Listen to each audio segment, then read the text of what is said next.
আমরা মন্দিরের ভেতর দিয়ে যাচ্ছি এখন। বোন এসছে, ছোট বোন, সামনে মা আছে। না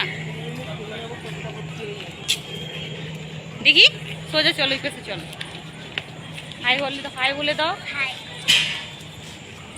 এটা মন্দিরের প্লেস।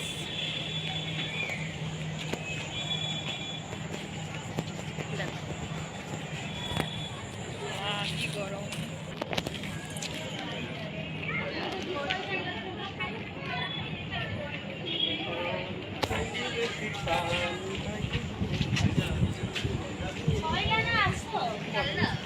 গরম, খুব গরম লাগছে। এখানে খুব সুন্দর বাতাস দেয় সন্ধ্যেবেলায়। যাচ্ছি খুব